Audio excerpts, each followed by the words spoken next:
The first question is, who are you?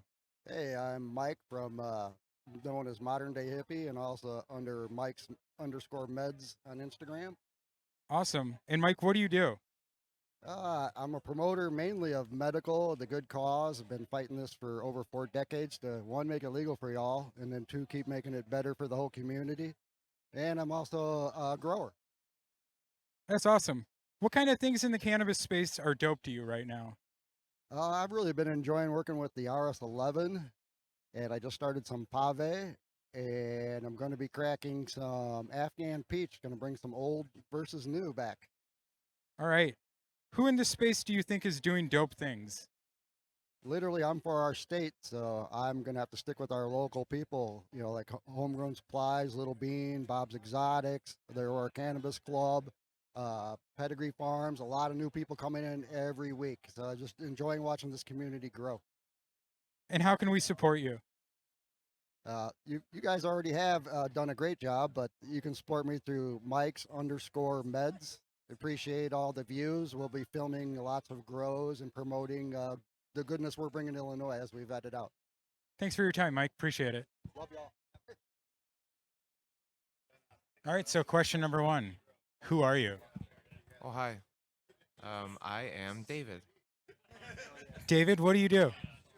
I am currently working to help people figure out how to take their health into their own hands. That's a great thing to do. What kind of things in the cannabis space are dope to you right now?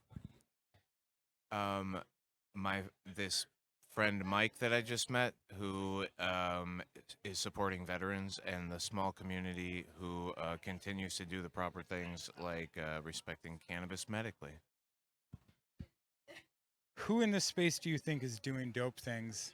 Fucking Mike, man. Mike, bro. Always Mike. David, how can we support you? You would make me very happy if you could go to YouTube and then look at Peace, Love, and Cope, and then just subscribe on there, come chat and talk to me. But it would also make me happier if you found out who Mike was and then tried to hone in your fucking Mike skills. That's all. I hope everybody is a little more Mike-like. Thank you so much for your time, David.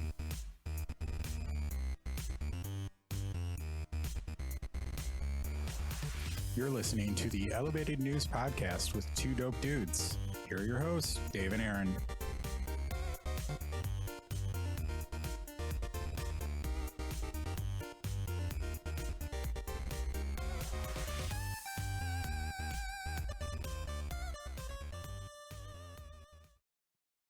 Welcome to the Elevated News Podcast with two dope dudes.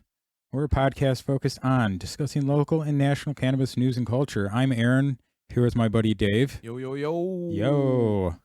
You can find the Elevated News Podcast on Apple Podcasts, Spotify, and all your other favorite streaming platforms. At Two Dope Dudes YouTube channel, please give a like and leave a review. This helps us reach more people. I greatly appreciate y'all listening to us. Yeah, two dope dudes podcast at gmail.com for all your questions, Halloween candy, and e-drugs.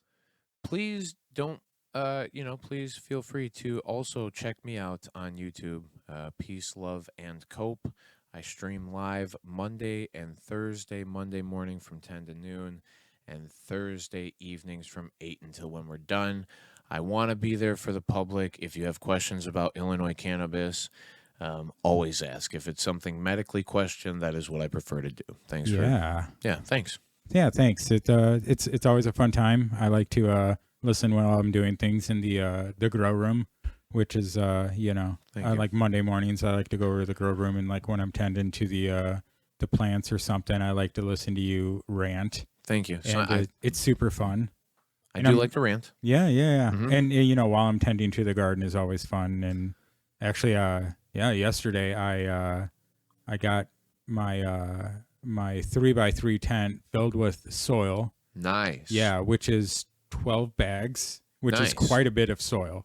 Hell yeah. All build a soil 3.0. And 12 bags. How much is a bag of soil? It's like how much How much does a bag of soil cost? Oh, cost? This is Build a Soil 3.0, which is like their premium line, and I think it costs about $30 a bag. Okay. Yeah. And you needed 10? 12. 12? Yeah. Okay. I just don't even know what the cost to grow a cannabis plant is, and that's the other thing too. Is I know though you got to put some love and some attention into it. You know, if you also put the initial good product in from the beginning, you get the good product out at the end. And I just didn't know what it cost to maybe grow something like that. The other thing with living soil or this is no-till soil. So nice. So I like the thing about it is that I can do. I'll probably do two. I'll probably amend after 2 runs, and then I'll test it, and then probably put in what it's missing. But you can, I know you can run them multiple times, and then let them rest. Yeah, like that's sweet. The ones I just did, I had 4 30-gallon pots, and all that soil is resting for 2 months. My buddy Chad was like, "Hey, you should let them rest for like 2 months." Everything kind of the biodiversity fixes itself, the nitrogen fixes itself. Water it a little bit, make sure the worms are still alive. You know what I mean? But like, and then after like 2 months, it's pretty much good to go. Awesome. Yeah, I was like, all right, cool, sounds good to me. So sweet. But yeah, I'm gonna be popping some beans here. Putting cover crop in. I put some pescadero mustard meal on top because sometimes when you have living soil, you get fungus gnats. Yep. Okay. And so I coated everything with this mustard meal, and then I watered it in. I got to go water in the soil again today. Nice. Because that's a whole lot of soil to get wet. You know what I mean?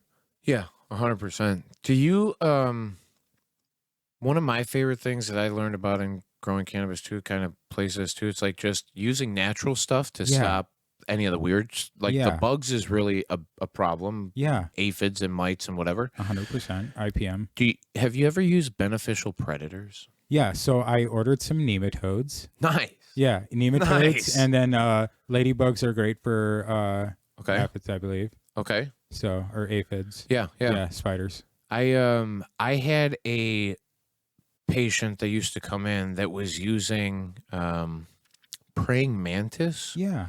And something else. They but kill I was the Japanese beetles. I was like, get the hell out of here. Yeah. She was like, no, I love, like, it's the coolest thing. Like, they protect all of my plants. And then to see a cannabis plant with a praying mantis on it, I was like, whoa, take pictures. Super cool. You know, Yeah. like, And then they have babies, and then they're the protectors, and it's super cool. And that's what it's all about. Like, you know what I mean? We're trying to use nature.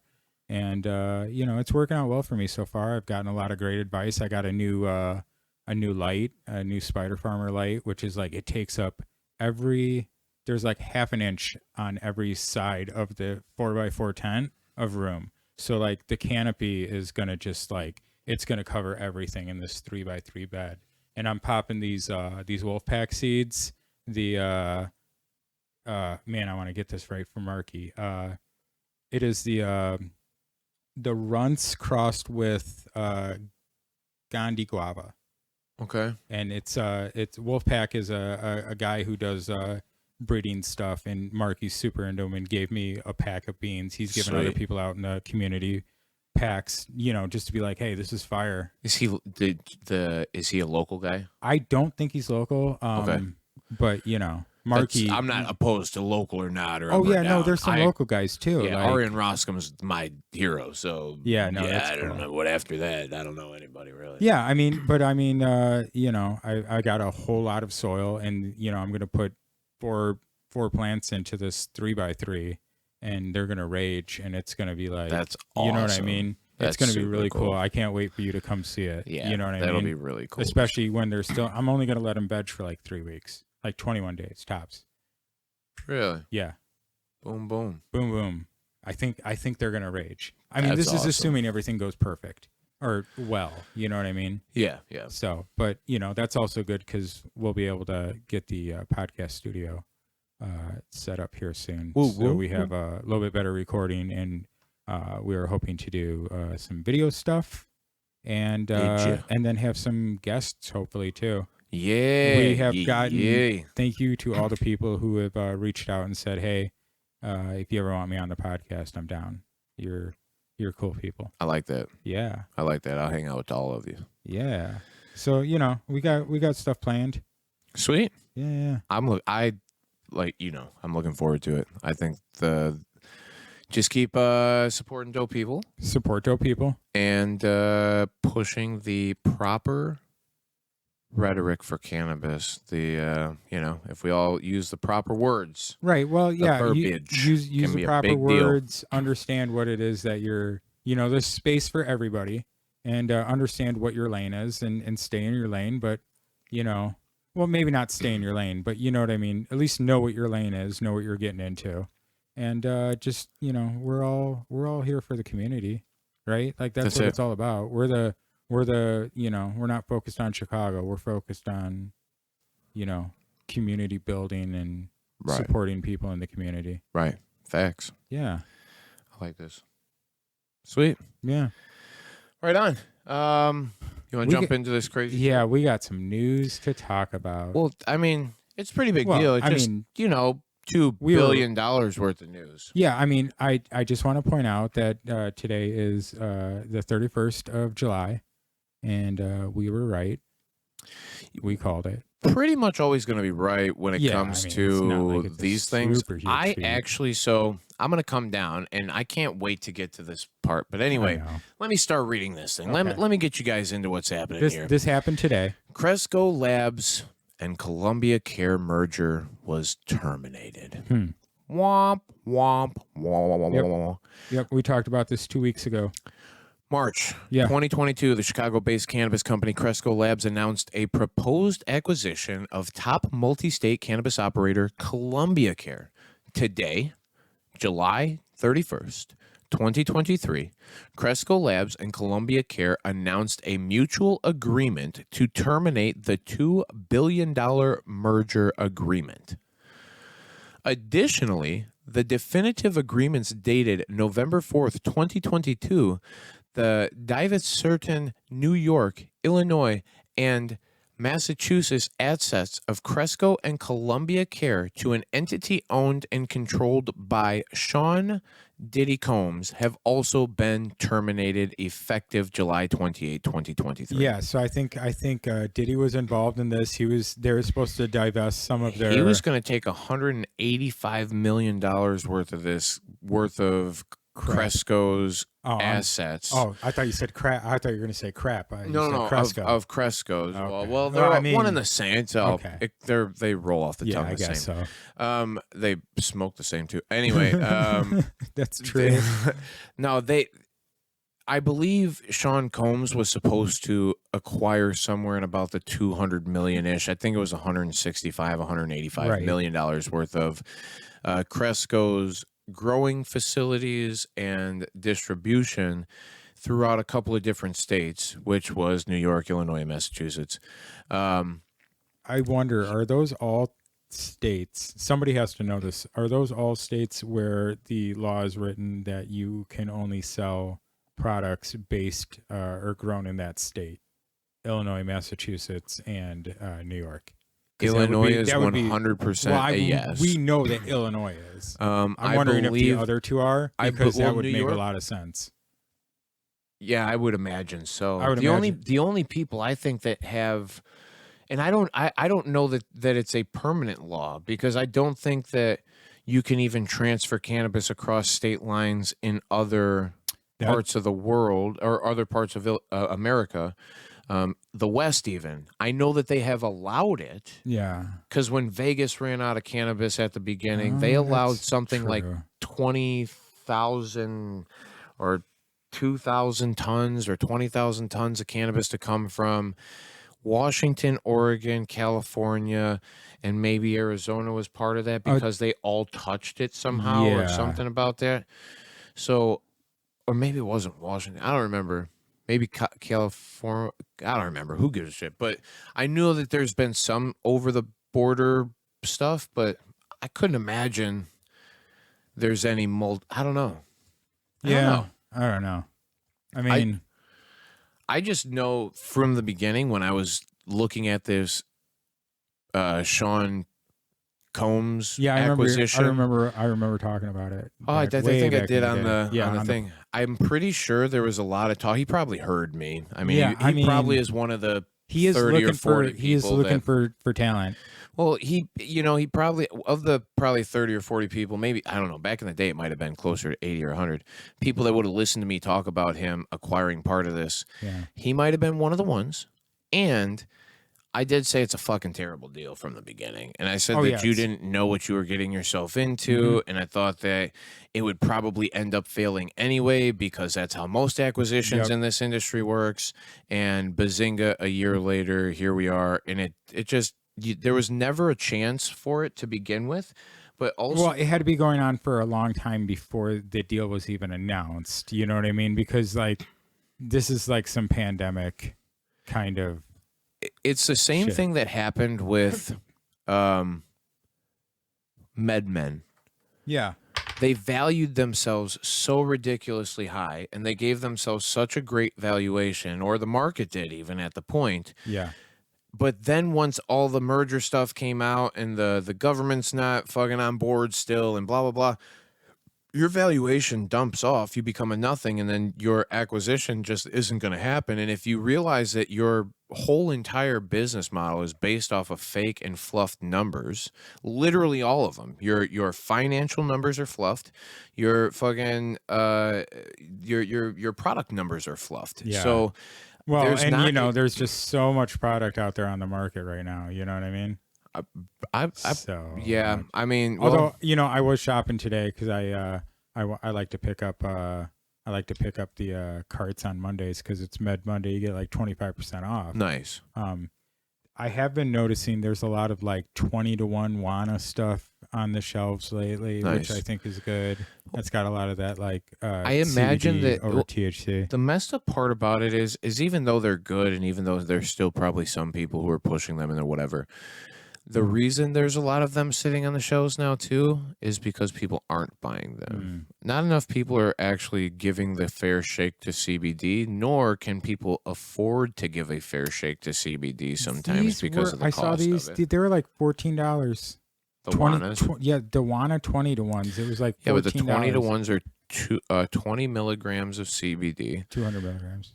Yeah, per the whole package. There's 10 20 milligram pieces in there. Okay. So at the rate that I tell people to consider dosing, the rate that I've seen a lot of people succeed at is somewhere in about the 25 milligram range, okay, with CBD. 25 milligram every day. 3 times a day, okay. edibly consumed because of the digestion rate. And then you get, so of that, you're getting 3.5 days worth of dosing, right? Okay. And at $14 every 3.5 days, now we're talking about $28 a week. Yeah. Times 4 weeks.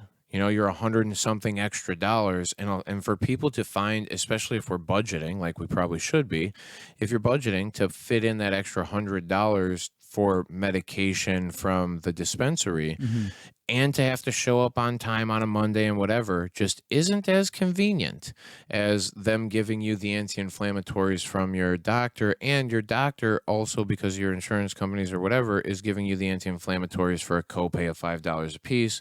And I watch this debate go on a lot of times for people who are on fixed incomes and stuff, and it just felt bad to me that it's not more available because it is, Well, Illinois is hurting itself in that way anyway, because we have like a Wild West situation with some of this THC or CBD, plants, the hemp plants, the Delta 8, the Delta. Everybody's dealing with the demons now. And so like you try to find good places that like have good products, and you find a lot of booth. And if you know who I mean. And then you got to find the good stuff too. It's just hard. The craziest thing too is that some of the booth, medically speaking, might be the most effective thing for you to take, and it's weird that. And I'm not saying that bad grown whatever is better than good grown whatever. Like super expensive. Got all the products in one small store area or something like that. You know what I mean? Where they just overload it, and you're like, oh, this can't all be good. When it's like $100 for like a 10 ml bottle, and you're like, GFY. Yeah, you know what I mean? Yeah, that's not feasible. Yeah. It's got to be. You break it down to like actually milligrams in what you're consuming, and you're gonna have a far better success rate than. It sucks because the dollar amount is associated with something, but dollar amount means nothing. No, brand recognition means nothing. It's just full blown. It's all energy, man. Yeah, you're just selling your energy, man. Yeah, I mean, yeah. I think that like knowing actually what milligrams or how many amount of milligrams might actually work for me helps you get to an achievable goal if you have a goal with this. If your goal is to be relaxed and calm and get the effects of cannabis for the general entourage effect or whatever it is, then entourage on and smoke whatever. But there are some people who genuinely would benefit more so from knowing the difference in THC and CBD, understanding that excess cannabinoids exist like CBC, CBN, CBG, right. And then, finding a quality terpene profile. I mean, it was at last podcast that we said, keep notes, like write it down. And like that's probably something you should do. Be scientific, if you're also being introspective and you're using the plant in the right way. For your mental health, however it is, but you should at least be introspective. You should be writing some stuff down or keeping track of it in some way.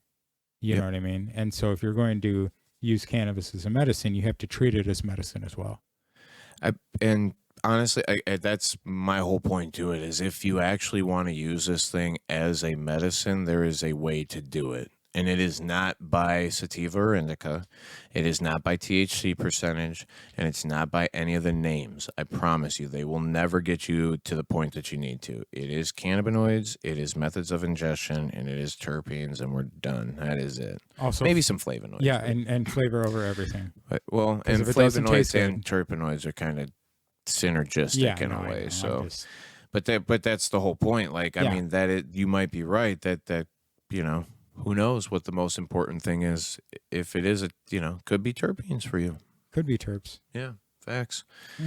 Smoke weed every day. Yeah, that's the important part. I've skimmed over just a little bit of what's going on here in the rest of this news article, and pretty much it's just both CEOs saying, "Oh, we love the termination of the merger with evolving landscapes in the cannabis industry. We believe blah, blah, blah, whatever.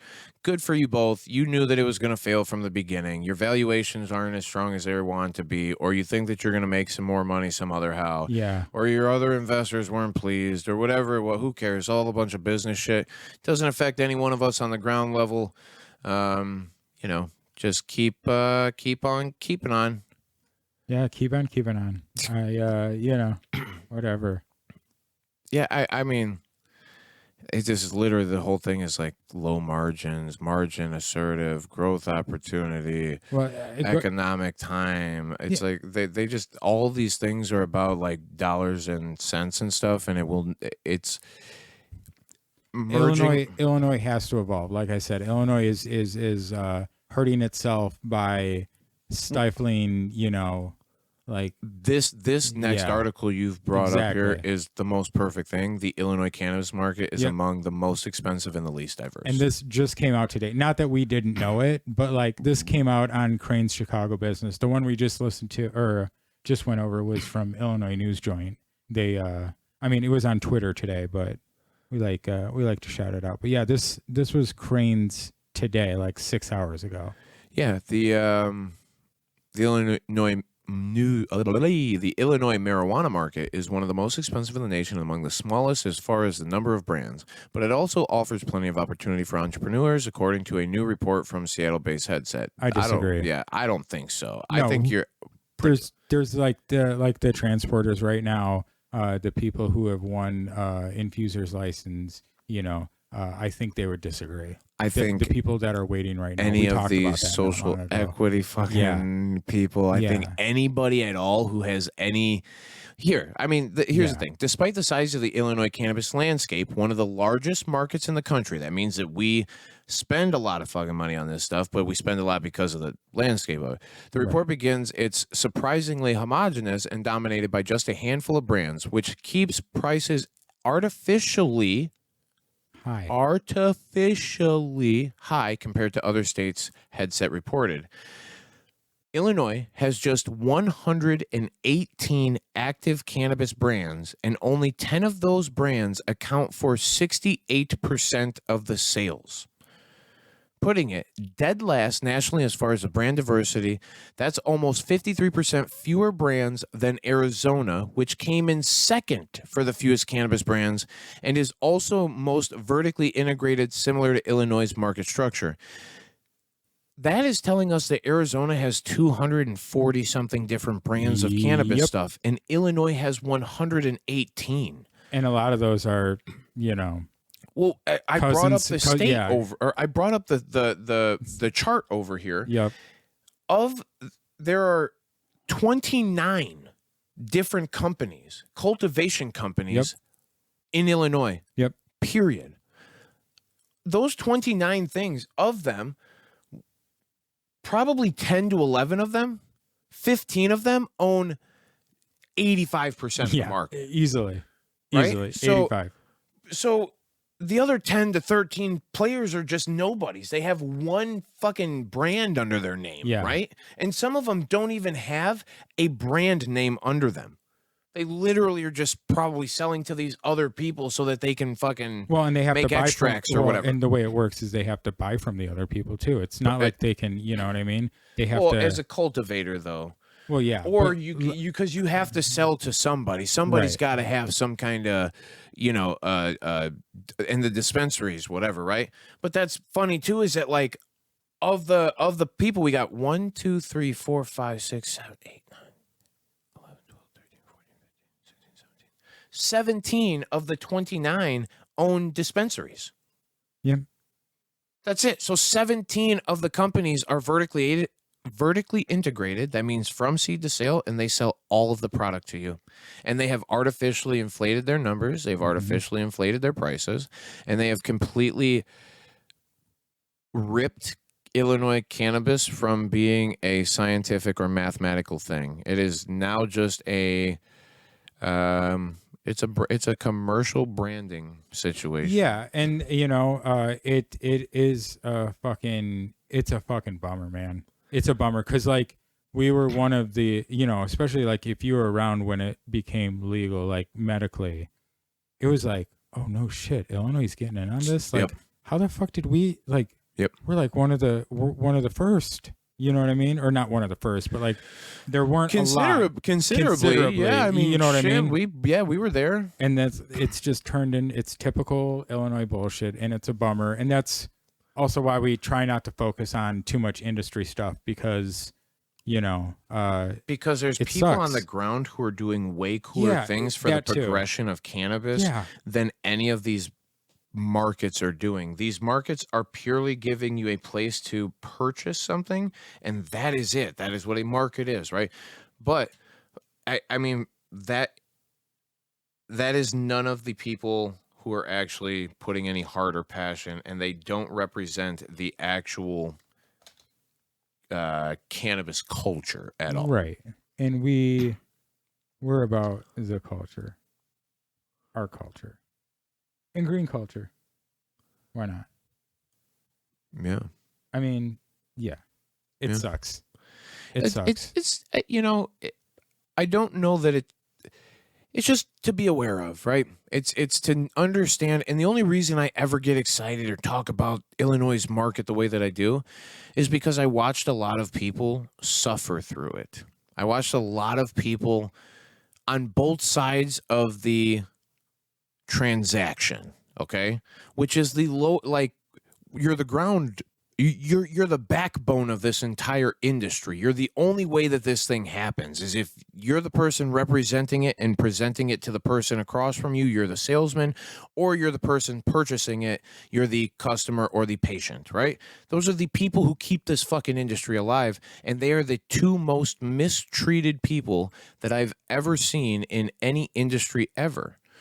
The consumer is left to guesstimate a lot of times, and they're being fed complete lies, and then the people who actually work for these industries are being told with regularity how unbelievably replaceable they are. And then it's a Illinois' cannabis market is wild. It's fine. It's a great thing that it's around. It's great that the groundwork for laws being changed and us to at least be decriminalized in possession of things. It's a beautiful thing. For them to have the program in place for you to be able to legally go purchase a license and be able to sell cannabis, to purchase or grow cannabis is a beautiful thing, right? So I respect it in some regards, but it's a double-edged sword for me because as much as I think it's great, I think it's also being misused and misrepresented. And at the brunt of it and taking the most heat from it is the consumer and the people working in it. And all my hats off to any of you who have actual passion and are trying to find relief from this thing. Yeah, man. It's sometimes you don't realize how crazy it is or how stressful it is until you're gone. You know what I mean? And you too can get out. You too can do cool things. Trust me, come hang out with us at some of these events. Sometimes you will meet all sorts of people who have found their passion or are doing something related to cannabis, something cool. You know what I mean? And they're super passionate about it. And they may not be making tons of money, but they're, people are doing stuff and it's exciting. And, yeah, be about it. Support dope people. And I'm fully on board. You can work in the cannabis industry still. Honestly, at a starting point, it gives a decent pay rate and whatever. But understand that you're not going to be able to exhaust your passion in the thing. This is not a thing where you're going to be able to get into it and grow through it and become a whatever. At least at this point, there's probably some around the near future where some of the players getting into the game won't have the same level of corporatism to them or whatever it is that might be a little bit more into the passion side, but it has yet to be seen in the Illinois market, and I have existed in the thing since it started. So yeah, I mean, bingo bango. And let me show you by statistical numbers what's actually happening. A few years ago, there's another report that we have coming up from the old Ill Trees, Ill Trees on Reddit, yeah. A deep dive into the Illinois cannabis market. The total sales growth rate by year in 2021, Illinois' growth rate was 101%. The cannabis market grew by 100%. That is awesome. It doubled in size. Yep. 2022, it grew by 12.9%. That's not as much as the year before. It is not. And I understand that once you take a 100% increase, to do that year over year would be impossible. It'd be crazy. You'd be doing very cool things, but it's just unsustainable. Yeah. Well, but to show we would have a lot of money if that happened. A lot of us. All of us. Yeah. Everybody, we'd be killing it. Yeah. Because they're making a lot of fucking money right now. But it's grown by 12.9% in 2022. Well, I understand. So it kind of leveled out. A little bit. So hold on. My question is, now this year, you know what? Coronavirus is over, right? Pandemic's over. Fact. So we're back to business now. We're manufacturer, company, go, get back to work, right? So we got to be doing better this year, right? What are rates at now? Do you know what interest rates are at? It's 4.9 probably. Okay, so 2.1%.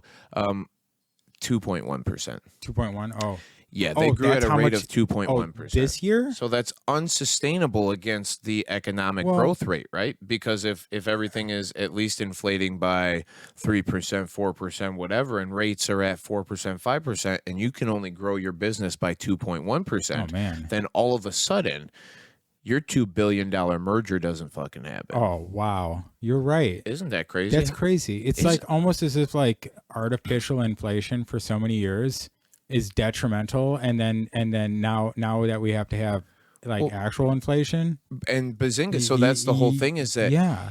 I mean, you can see what is this, the amount that the products cost over the years for whatever over time. Yeah. Illinois' market is like average Illinois product went from like what $37.5 to $35 over the last a year pretty much.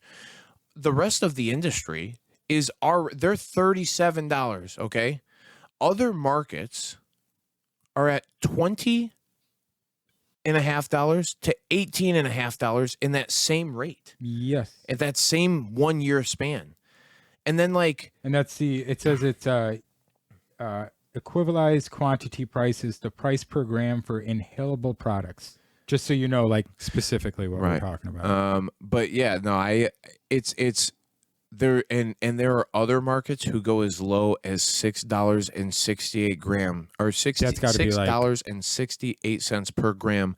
Inhalable products, Illinois. 35.1. Yeah, it's ridiculous. Sometimes I'll browse the flour just to see like what's up. You know what I mean? Because it used to be back in the day, you could be like, oh, might be something cool. There's never anything good. There's never anything that you want. Yeah, I'm gonna do this. I feel bad for you if you're still smoking flour from the dispensary. You should make better friends and maybe talk to Dave or I. We are 525% higher than the lowest market that exists out there. Wow. And I think we're probably at least we're closer to 100% because 1850 to 35 is almost 100% higher than anywhere else in the entire fucking cannabis market. Because we're it's a good old boy state, and until people vote in better people to actually run the state, it's going to continue to suck. Yep. Well, I don't know. Hey, year over year growth rate 2023, Michigan grew by 35%. That's awesome. And if you listen to the news, they're doing so bad with their open market. They're struggling. Are they? Well, I think they're struggling. Are they struggling to keep enough product for Illinois patients? Okay, that's what it is. They're struggling to keep enough product available for Illinois and Indiana and Wisconsin. It seems more like they're balancing a little bit more. Well, because like if you listen to the news, the talk is that there are too many, and that's why they're struggling. Because they should have done like Illinois and like capped a license. The numbers seem to show us different. I mean, I'm just telling you what. No, I know what they say. Well, it seems like they're wrong. Why would they try and stifle innovation like that, or the idea that like more companies is better for people? Can we tell you what's really crazy though? Please do. Other very saturated markets, Colorado. Yeah, very saturated. Dropped their year-over-year growth rate by 12.5%. Wait, so they dropped as much as we gained? 2 years ago. But yeah, this year, I mean, they dropped by a substantial amount. California, Oregon, Washington, all 8%ers. Arizona and Maryland, 9 and 10. There is some markets that are actually not going in the proper direction, and we saw this in California. I talked about it a little bit on one of my shows. California had like a substantial amount of their dispensaries that weren't renewing their licenses this year. And that is a product, I would tell you, I believe, of, again, that free market thing. Like, if you actually are supposed to survive, and if you actually do the good thing, then people keep coming to your store. And if you don't, then probably people don't. And some people might have geographically fucked themselves, and some people might have put themselves into bad leases and things that kind of crippled them, whatever. So there's other factors. Years ago where California changed a bunch of their laws in terms of, like, the manufacture of edibles and vape carts and stuff like that to mimic the Illinois market? I think they just put because I know there was like just the amount that they could put in the edibles, because they used to, like California, you could get like 500 milligram edibles. 100%. Yep. Right, and now you can only get like 100 milligram edibles. Maybe 2. Maybe 2. But you know what I mean? Was an Illinois thing. But they changed that in California. 100%. Right.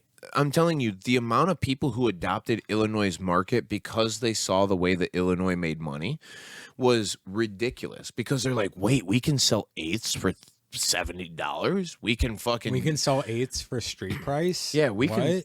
Fuck street prices. We're more expensive. We can justify selling you something for more than the street price.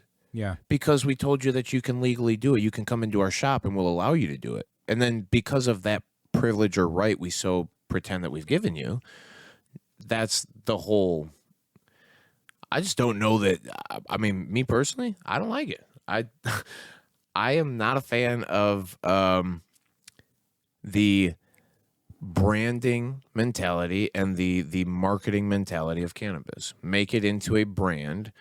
Vertically integrate, be able to own all of the companies around you so that you are in possession of your own competition, sleep in bed with your actual competition, your other people, and like share your products amongst your distribution centers, and then you kind of are helping one another. And as long as you kind of stay agreeable within that parameters and you're following the state's regulations, and then you pretty much have become a monopoly of sorts. Yeah. You own every aspect of the market, and then you squeeze out anybody with any passion or any skill or any, the artisan is just, it seems like the big guy is squeezing out the artisan a little bit. Yeah, I mean, it sucks. Like, you should, like, if you work for a cannabis company, like, cool.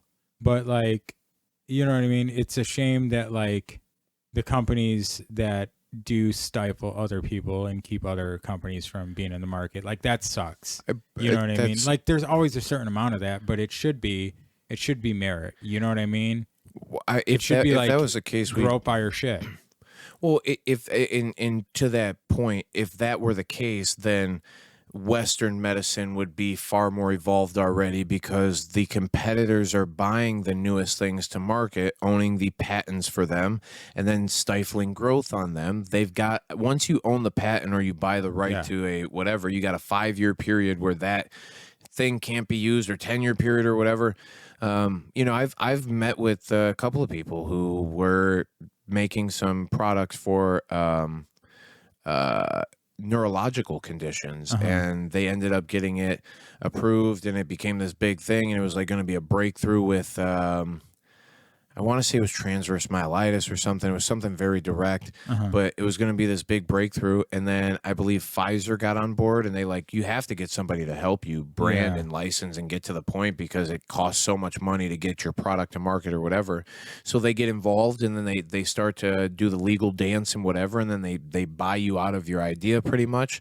And then they leave you on the board for a minute or two, or they let you work on the product for a minute or two, and then they end up firing you. And then you never touch the product again. And the thing that you were very good at making that might have actually helped somebody, now the big monster has control of it, and they make sure that, if we just get it to the point where because there's no profit in healing anything, there's no profit in fixing anything, right? Like, if you heal somebody, they don't come back to your shop.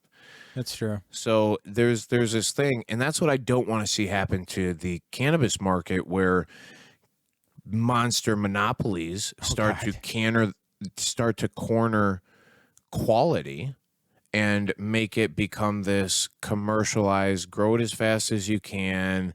Everything is flash frozen, and everything is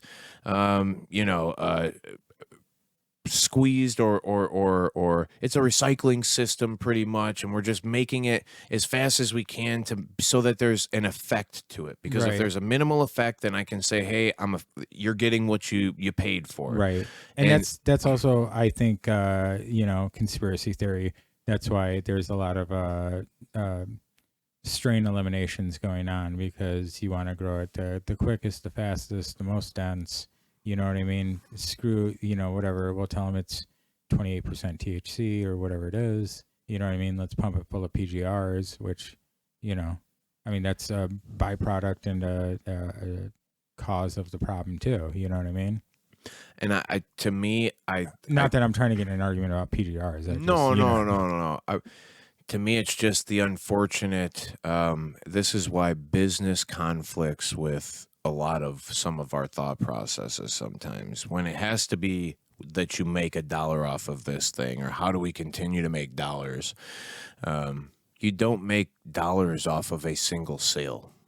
You make dollars off of subscriptions. Yeah. We've understood subscription that for boxes. A long time, just go buy a junk thing, a carton or a container of junk thing, then say subscription box, and then send it out. Only the first couple have to be fire. Yeah. The second one's, then it's just like, drop shipping some like subscribing to something is it's a commitment, right? And a lot of times it's just weird that like we're so willing to subscribe to the long term of getting healthy instead of paying for the short term to get out of it. And it's not that that's the thing. I'm not saying in dollar bills, because a lot of times we pay with our health, right? Yeah. We pay with our actual physical existence, because we allow this comfort thing, which is being sold in some capacity by Western medicine, to be the end all be all of it, instead of the working towards actually getting better. And but that's yeah. It's a subscription goal. It's keeping the subscription going. It's how hopefully they'll forget about it. Just subscribe to it and stick around for a while. And the longer you stay on board, the longer we make money from you, and the more we can be consistently guaranteed that money's coming. And we make more money in healthcare in our country than anywhere else, in any other sector. So there's something. I'm not trying to be a conspiracist. I'm not trying to be an extremist. I'm not trying to be anything. There's a partial reality, and it doesn't pay to actually cure anything, or it doesn't pay to actually be the most effective product. Right. It pays to be a minimally effective product with a small failure rate. Right? And that's what they're mostly looking for, is a product that they can grow easily. Yep. That works when you light it on fire, or you suck it through your pen. Who cares if it burns white? And as long as it fucking is semi-effective to your brain, which THC is, it doesn't. It's just the unfortunate dirtiness of the carrier that is coming through, and that's where the for me and you, the quality thing that we're talking about, the passion thing, whatever. That's what the difference is. If you actually understand that you can hurt somebody by putting some nasty shit in their product, right? Like. And I don't know what that equates to growing wise, right? I don't know if PGRs versus organic, and I know that there's clearly a difference terminology wise. Yeah. But molecularly, when I see it underneath the microscope and what's affecting me, the only things that I can measure are the true tangible things, cannabinoids, terpenoids, whatever. And that's why I stick to these pushes, because it's not a cure, it's not an anything, it's just a consistent. Right. It's a reality that does exist, and it doesn't. I'm right here on the mountain screaming with you, bro. Yeah. You don't have to subscribe to the thing either. You can take it once and then be done with it for a while. Yeah. And I want people to have cannabis be effective medically for them, right? Like I would love to see it where you only had to use it for a short period of time so that you got the actual benefit from it, instead of having to be consistently dosed in it. And the only times where I think consistently dosing anything matters is when you're dealing with a direct condition. But a lot of times this is the difference, right? Like if you have epilepsy, you have epilepsy, right? If you have Dravet syndrome, you're going to have epileptic activity. Yeah. So like to have a consistent fighter against that in your system, or to have a regulator of your epilepsy, well, that's directly treating a condition. And that's what a lot of, Western medicine also does the same thing. Correct. But a lot of times you're taking an anticonvulsant. It's a signal blocker or something like that. Yeah, my older brother had grand mal seizures, and I, as a kid, witnessed a bunch of them. And it is I feel very bad for people who have it. Yeah, oh, man. Yeah, it's scary. It sucks. And to me, that's seeing the effectiveness of cannabis in specifically epilepsy and also to the glory stories through cancer. Yeah. But specifically epilepsy, to go, wow, for the children, this actually treats a condition. Yeah. It's symptomatic relief. The same way when you go into your doctor, a lot of time they aren't treating fibromyalgia. They're treating the symptoms of fibromyalgia because fibromyalgia doesn't equate to anything. It is a collection of symptoms. It's chronic inflammation. Yeah. It's purely what it is. And there's no cause to it. It's not like we can go, oh, it's because of X, Y, or Z. There's nothing. It's simply a classification of chronic inflammation. Yeah. So you can never treat fibromyalgia. Right. You can only treat the inflammation. Right. And it's just weird to me, like, multiple sclerosis is an autoimmune disease. Yeah. Your immune system is fucking up. Yeah. Right? There's something actually going on there. When we're talking about fucking some of these symptoms, and I hate to take away from anybody with fibro because there is a reality to what the thing is, but it is we're not literally talking about chronic, anybody specifically. It's chronic inflammation. Yeah. How do we best deal with your inflammation? And we all understand that there are times when you're going to be in a better shape and there's times when you're going to be in a worse shape. Correct. If you follow Western medicine, you take the same dose all the time. If you follow cannabis and what cannabis is capable of, you are capable of dosing, and it depends on what you're looking for. Inflammation reduction, I say go for a month and then stop. Yeah, and see how you feel. Bingo. Right. And then use a little bit inhalation as breakthrough pain alleviation. Use your CBD here and there when you're having the worst times or whatever. But I don't know that there needs to be a necessary consistency. There is something to be said. We're deficient in one of our CB1 receptors or natural systems that exist. I mean, that's why people take vitamins, right? Daily vitamins is because you are deficient in one of your things that helps boost your immune system. Right. Well, that's the same reason that we would probably take CBD on a daily consistency to boost your immune system. That fucker's working all the time, right?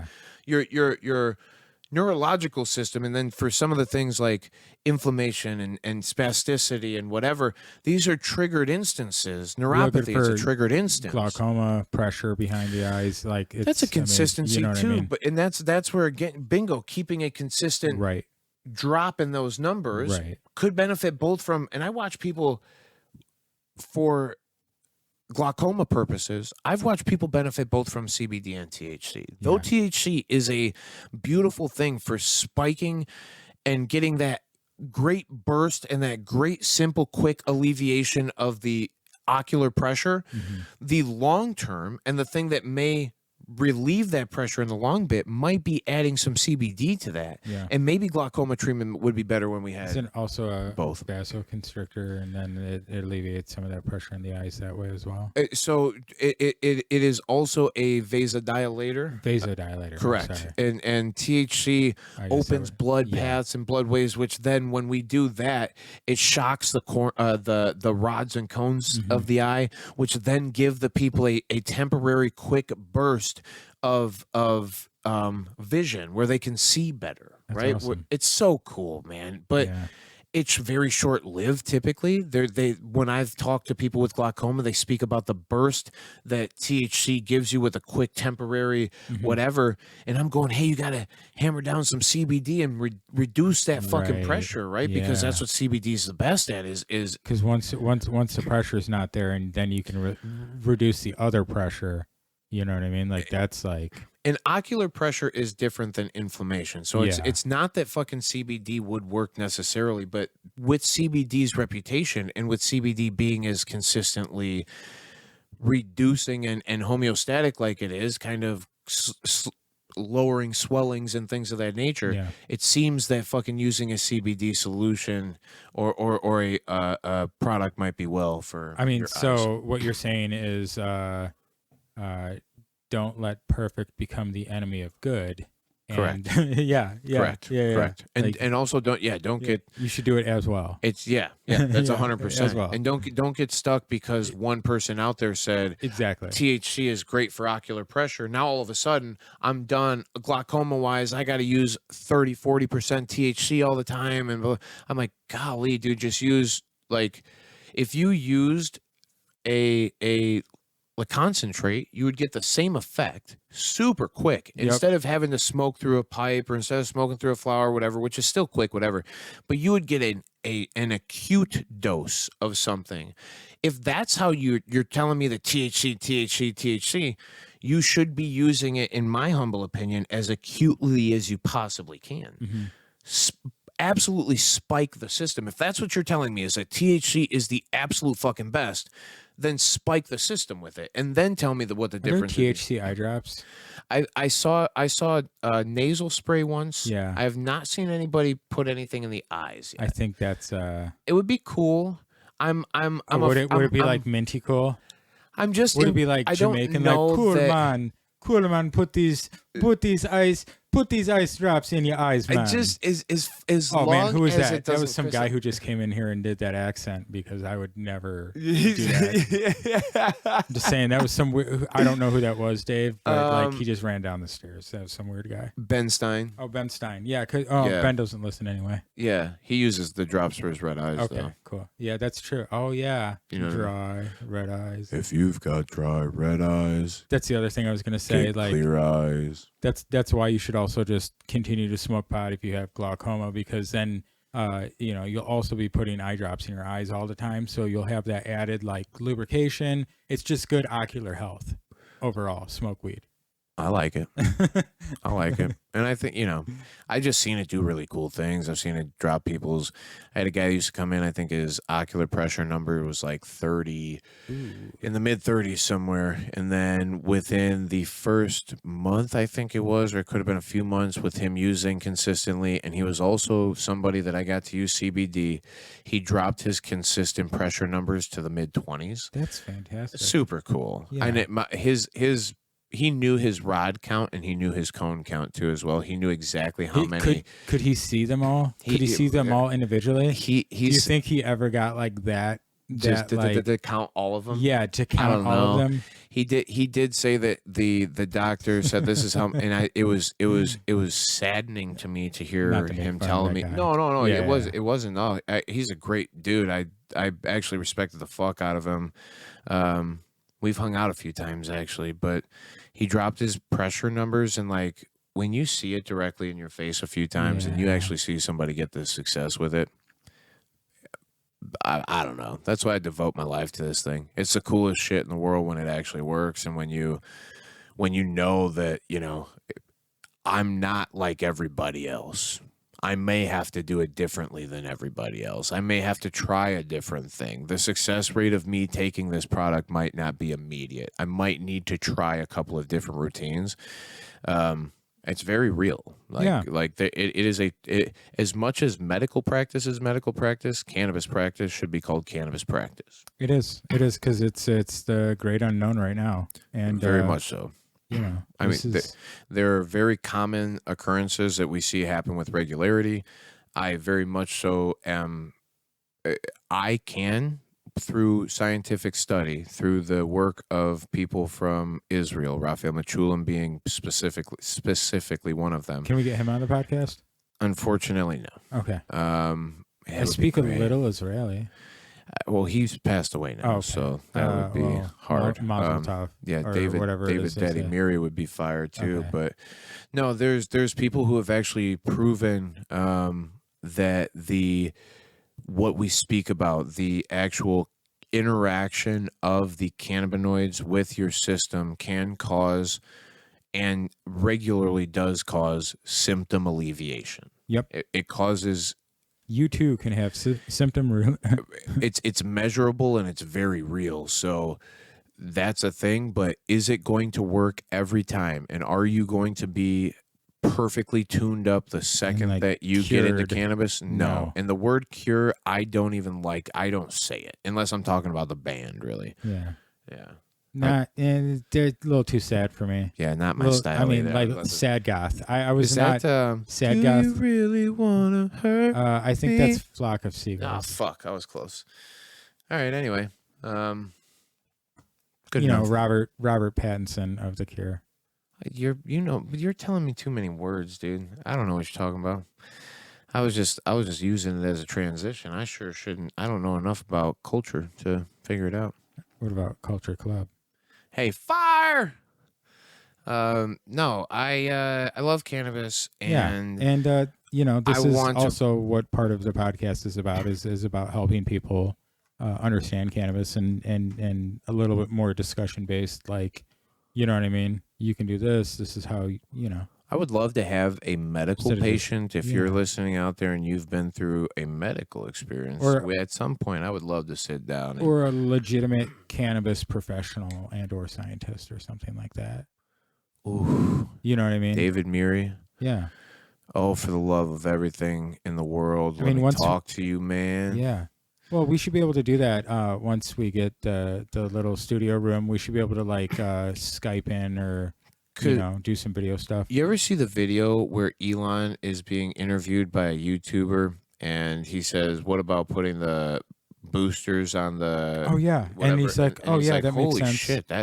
Now that you say something, right? I think that smart people are too smart sometimes, that they don't understand what maybe the need of the ground level is. And I think that bringing somebody like myself who's watched the ground level and a David Murie together, somebody who's just so intelligent towards the actual chemical breakdown of things, and I could be like, oh, why don't you try this or why don't you try that? I think maybe there's that chance that just like Elon did, that something pops one of these days and you know, I mean, cannabis already is a badass thing, but if we can actually find the chemical that is doing the reprogramming or promoting apoptosis of bad, regenerative cells, that would be one of the coolest things. And over in Israel and in other parts of the world where more direct science is able to be done on this plant, very cool things are happening, and it looks like there's a great potential in the future for cannabis to be more than just a debatable topic of intoxication or not, which is what mostly I think anybody talks about. But well, that's part of pop culture as well, and the United States needs a certain amount of pop culture as well to make things go round. You know what I mean? So like, I understand. It's again like when we talk about like when we go to the events and we talk about like the some of the culture things that go on, like the tent where they blow the big weed smoke from the leaf blower. Like it's kind of like roll your eyes like, oh my god, this is, or like the bong hit competition, or it's silly, but it's the pop culture and it makes the other thing happen too. And I'm not mad at it as much as if misrepresented or seen by the wrong light, it can look very bad. And it doesn't, who cares, right? Because just do what you want to do. I'm not mad at anybody. Do whatever you want to do. Yeah.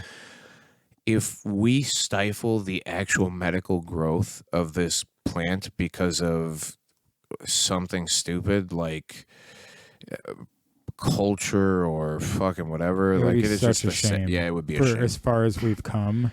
And the people that have fought before us, even, we stand on shoulders of great ladies and gentlemen, and if you are actually, you care, then you understand that, you bring up the people around you that were before you and you continue on that fight, and it'd be a real shame to get this far and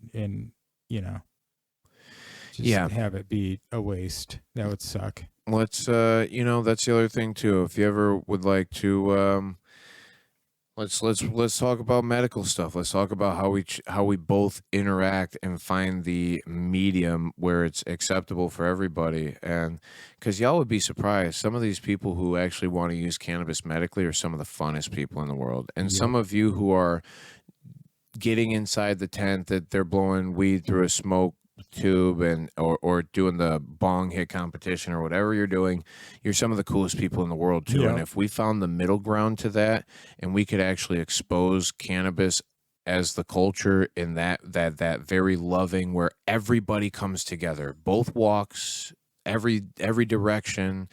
We're super cool and doing it because we're cool, and we're super medical and we're doing it because we're medical, or anything in between. I'm all the way on board. Cannabis is one of the coolest plants in the whole world, and I will give my damnedest to represent it properly for the rest of my time. Oh yeah. Yeah, fucking A, right? All right. Smoke weed every day. Yeah, some for me too. Yeah. Yeah. Love you, baby. All right, cool. Yeah. Well, friends, thanks for listening again. This is actually very cool. Yeah, this is like super fun. I'm shout out to all the people that have supported me from the beginning. This is fun, and it's getting better. And yeah. Let's go. All right, Peace. so later.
Yo, ding dong, we're done here. Time to go.